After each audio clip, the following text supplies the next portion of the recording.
سلام. همونجور که از اول ویدیو مشخصه این یه ویدیوی تمیزکاریه، یه ولاگ تمیزکاری.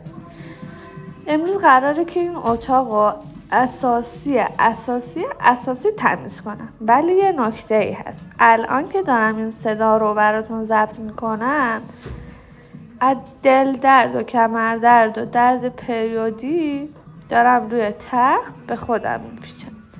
نمیدونم چه حکمتیه که من هر موقع میخوام چیزای سنگین بلند کنم یا تغییر دکوراسیون بدم یا کارهای خیلی بزرگ و سنگین انجام بدم، دقیقاً اون روز پریودی من. حالا شما من در تصویر میبینید که قراره چه کارایی بکنم با این کمر مبارک خودم. دختر خوب، تو که میبینی که الان پریودی، نکن این کارا رو.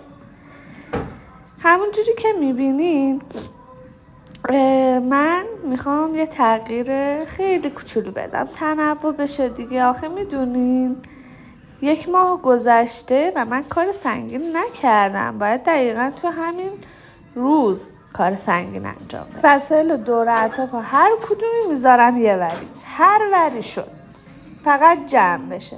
این کارت دله. فکر میکردم که خوششانسی آورده کف اتاق پیداش کردم، دیدم نه، رنگشه که برای روزگار من. بله دوست عزیز، رنگش رنگ قرمزه. این آلبوم عکسای عروسیمه که ایشالله یه روز بهتون نشونش میدم. این دختر داره چی کار میکنه؟ آره، این میخواد قشنگ پدر خودشو در بیاره.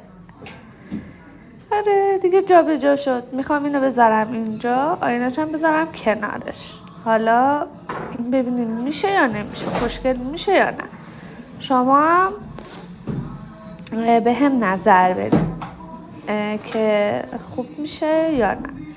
اینجا میبینم که نه، به دلم نیست. تصمیم میگیرم که جاشو عوض کنم دوباره، چون که هنوز به درجه مد نرسیدم. میخوام بذارمش اون گوشه اون کن، ببینیم که اونجا قشنگ میشه یا نه. من این اولین ویدیویی که از اولین که نه، یعنی دومی، یه ویدیوی معرفی هم از خودم گذاشتم با صدای خودم.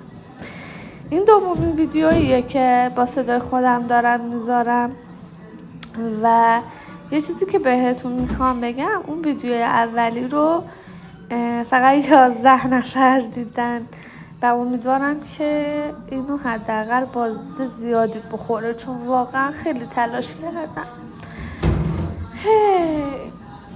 حالا اگه شما منو دارین میبینید، ویدیومو دارین میبینید، کانالمو سابسکرایب کنید، زنگوله رو فعال کنید، لایک هم کنید و کلی بهم انرژی بدین. خدای من چی میشه منم تو یوتیوب به این بزرگی یکم پیشرفت کنم دیگه. به امیدی دارم هر ماه روز پریودم این کارهای سنگین رو انجام میدم ها.